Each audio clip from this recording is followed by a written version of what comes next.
Okay.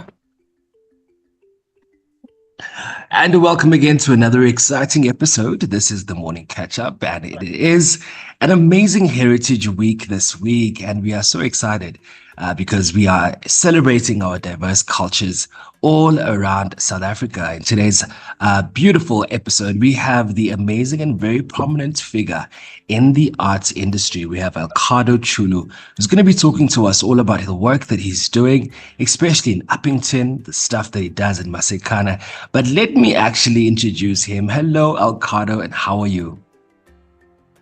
Hi, Kwanene. Kwanele, what am I saying, Kwanene ke ngoku?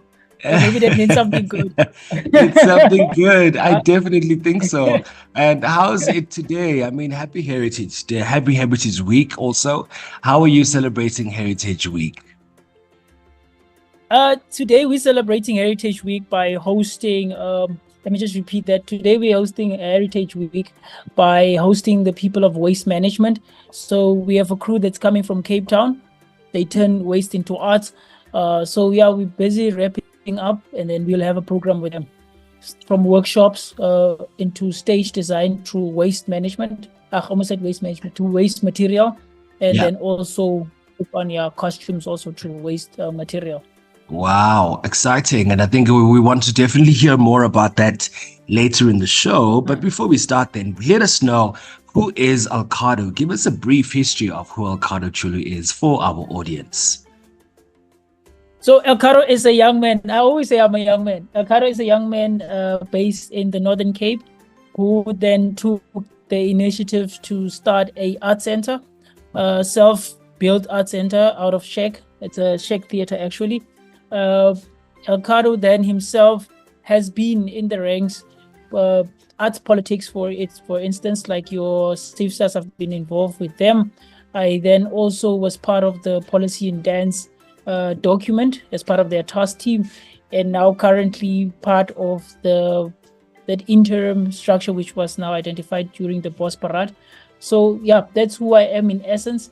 And also I am hosting Architect also here at Masakane Art Center. So I'm the host. Amazing. Amazing, Ocado. I think we met a couple of years ago, and since that day, we've been seeing so much of your beautiful work, especially also with the Masekane Arts Center. So, how does it work then? Is it a school? Is it an academy? How do people attend? How often do they attend? Tell us more about Masekane. Masakane Art Center is open uh, throughout from Monday to Friday. Obviously, Saturdays and Sundays are for performances, but we are open from Monday to Sunday. So it's fully operational. We also do theater productions whereby we would incorporate with school children and so on. So I think you would see on our page that we recently went to different schools to host drama competitions and so on and workshops. That is actually through the Architects SEVs program that we're also running here at Masakane. And then how do we recruit our people and how often do they attend? We literally do the employment ways, and then the external people we just use based on production. So if we have a theater production that we want to stage and we need extras, we literally go out there for audition. But the team itself uh, that are permanent at the center, it's in total it's 10 actually. So those 10 individuals then literally work for Masakane. So it's not just a pop-in art center. It's open for the community. It's a community art center, Mm, but it's more, we're trying to push it as more as a theater, like a self-made theater with which is in the Kasi. nice. Mm. Amazing, amazing. And so you work with young children, right? Yes. And those young We literally, children, do they then, I mean, do they come in after school? Are they coming in during the day? How do they get access to, the beautiful work that you're doing? beautiful. So the first ones we do art in school as well, whereby we literally go to the schools during their arts and culture classes, and then we then help them there. And then we also have the after school program for primary ECDs and also high school students, where we also go to their schools after school, and then they sit at their schools, they wait for us to come. The facilitators go with them and then work with them. And then we have the last one, which is open for the community. It's also I would not call it after school program, but the actual program where they come and rehearse Swana dance, Nama dance, and then do Wow. theater productions and so on. And also filming. So we've now ventured into the filming over a few years now. I think it's 4 to 5 years, where we literally shoot short films. And just to Wow. tap on it, one of our short films also got an award for best best content for TV. So Mm. that's what we're pushing actually. This is fantastic stuff, based on the fact that I feel like you are the first person we've actually, interviewed who's focused more on the media side, on the film side, on waste management and arts management and that kind of stuff. So it's quite interesting that our viewers are gaining so much of insights from this conversation. Maybe you can tell us more now about this Witch of Waste, this projects that you are doing centered around waste and recycling. Beautiful. Before I even step on it, so at the center itself, what we do is that I didn't tap on with the primary school children. What we do is we have already started that project already, whereby when they come, the pots that they made, it's made out of paper. The teens that they are making, I mean the earrings and stuff like that, is made out of tin. So we started it from there to say that the community, Uppington is quite a clean community, but with the little dirt that is around there, we are trying to avoid it to become like your big cities. So already we are conscientizing and teaching the children how to use those waste and turn it into arts. And then now currently today we partnered with a company that is turning waste into arts as well. So they will be working with us today and turning those waste into costume and also use some of the waste to design the stage. So basically that's what it is about. So the waste that you see in the streets is actually the material that we use for our productions. That's amazing stuff. Amazing. And then what happens to the costume? Does it get sold? Is it exhibited? What happens to it after? We literally just use it in our productions. We don't sell Yeah. it. We exhibit it at the center. Mm, So we don't really sell it. We didn't go to an extent of selling the waste.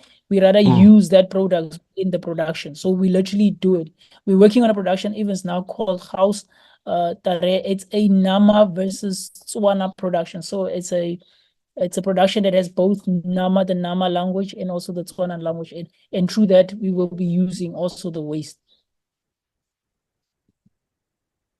Amazing stuff, amazing stuff. And so the last thing then would be for me, what would then be the future plans for Elcardo Chule with your Masakane Art Center also? What are the upcoming plans maybe? One of the main outcoming plans, and that's what we are striving to do now currently, it's to not just make Masakane a Northern Cape brand, but an international brand. And we even went too far to sign partnership deals with people from Ghana. So every year we'll be doing exchange programs with each other.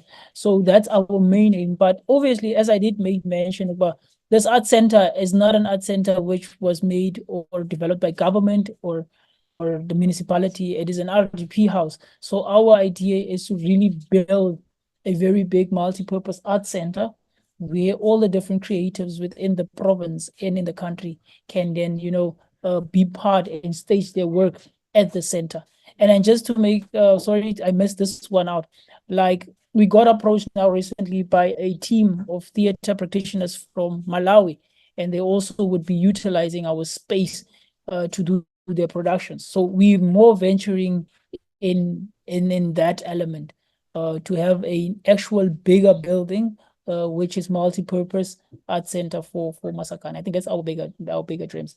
And then also obviously within those multi-purpose centers having our own film studio. And I think the reason why I reiterate a lot on the film element is because that it's one of the less tapped areas within our province, or everything actually in the country when it comes to the Northern Cape. So we're trying to tell the Northern Cape stories. Amazing. I think I also want to, I'm so interested in this idea of film and film screenings, especially for young children. How has that been reception? How do the children receive it? How do they learn from it? Tell us more about this collaboration. Beautiful. So specifically with the film one, what we've seen is the moment when you watch your own production, you respond differently. And then what we did is we would put together a production, which is a film production, obviously, and then screen it for the community. And then they could relate with the situations, they could relate with what's happening on the screens. And, to see a familiar face, that's what they brought. And then the nice thing is what we do also is that through that, we then find our graduates that are sitting at home in the Northern Cape, that are sitting at home that did filming, to then work with us on our projects. So both people are winning in this instance. Basically, that the ones that doesn't know nothing about filming, and then the graduates that doesn't have the experience within the film industry. Wow. I mean, applause to you, Elcardo, for that. I think you are bridging the gap, you are tapping into the market, and you are also combining the young and the old. It's almost like you're just becoming this powerhouse of arts, of children's theater, of film, of design, and also now recycling, which is exactly where we are moving to as a country. Any last thoughts? Any last kind of recommendations that you would actually advise somebody who also wants to do exactly what you are doing, but just doesn't know how and where to start? I know it sounds strange, and I always say this to the majority of people: just start somewhere.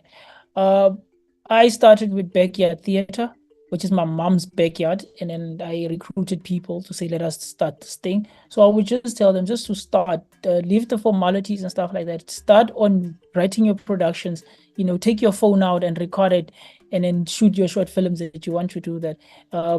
Work on your productions, even though you stage them at your church or at any space. So I would say for people that are young, that has no experience, that's what I want you to do. For our matured individuals, your professionals and so on, I would encourage them to then, venture into Africa, because there's a lot of opportunity that we are missing as Africans. And on this Heritage Day, I can say that if we can just collaborate and work together. I had a privilege to collaborate with African artists, and it brought so much knowledge and so much empowerment towards me. So I would say that to our professionals is like, let's move out of our current comfort zone. I'm not saying don't be dependent on the department, but I say let's move out of our current comfort zone and go and do skills exchange programs with our own African brothers within the country, the different countries, obviously. Amazing words, ladies and gentlemen. That was Elcardo Chulu, who's all the way in Uppington, but doing such amazing work. Having started off, doing nothing backyard theater, to now having a community-based arts center, Masekane, also working around South Africa, collaborating with Assetage, being a member of Assetage South Africa, and just creating so much of provincial and even international work. We wish you all the best, Elcardo, and we can't wait to see all the stuff that you are doing, especially with this recycling project, and also all the beautiful work that you're doing for 2024, 2025.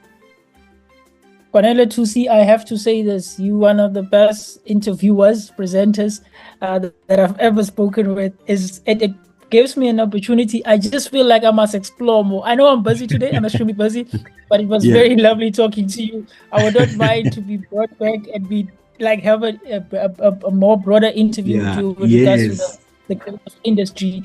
I liked what you are doing. Keep on doing it. Great work. Thank you so much. Most definitely, we will set it up. I definitely promise you that. That was it from the morning show. This is, as I said, South Africa. Please let us know all of your comments. Let us know all of your suggestions, and don't forget to share and like our page. We're going to see you again next week, Saturday at 8 a.m. Ciao for now.